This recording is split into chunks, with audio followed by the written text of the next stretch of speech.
Hello everybody, ito po ang inyong lingkod, Yuritech at your service.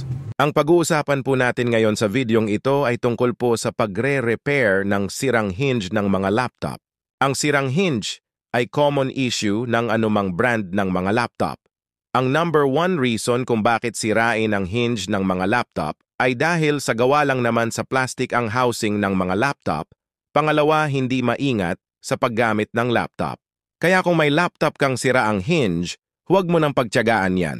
Baka umabot pa sa point na madamay ang flex at LCD, mas mapapalaki pa ang iyong gastos. Huwag mo nang patagalin at dalhin mo na yan dito sa ating mga repair shop. At sinisuguro namin sa iyo na uuwi kang very satisfied sa resulta ng aming serbisyo. Sa katunayan po ay halos 3 dekada nang gumagawa ng laptop ang ating repairman, kaya kung may master degree lang sa pagiging technician ay isa na siya ron, kaya nga ang tawag namin sa kanya ay master. Bukod sa napakalinis niyang magtrabaho, ay napakatibay rin ng kanyang mga gawa. Sa sobrang tuwa nga ng ibang mga nagpapagawa sa kanya, ay halos pantay na yung tip niya sa labor fee. Hindi po ako nagpaparinig na magbigay po kayo ng tip. Ang gusto ko lang pong iparating ay talagang maayos, mahusay at dekalidad magtrabaho si Master. Ang pagre-repair nga po pala ng hinge ng mga laptop ay may katagalan. Kadalasan ay inaabot ng 3 o higit pang oras si Master depende sa lala ng damage. Kaya sa mga nais pong magpagawa ng sirang hinge ay magbaon po kayo ng maraming oras at pasensya.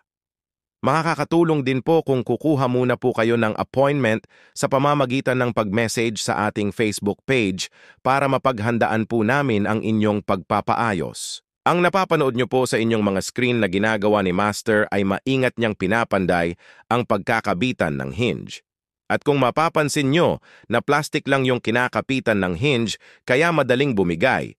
Pero dahil sa dedikasyon ni Master sa kanyang trabaho ay mas matibay pa kaysa factory-made ang finished product ng kanyang gawa. Yes po, hindi po ito kwentong barbero lang. Totoo pong mas matibay pa po sa gawa ng factory ang finished product ng trabaho ni Master. Sa katunayan po, sa dami ng nagpagawa kay Master ng hinge, wala pa po ang bumalik or nag-back job ng dahil sa kanyang ginawang hinge. Kung babalik man ang kliyente, ay ibang unit na ang ipinapagawa niya.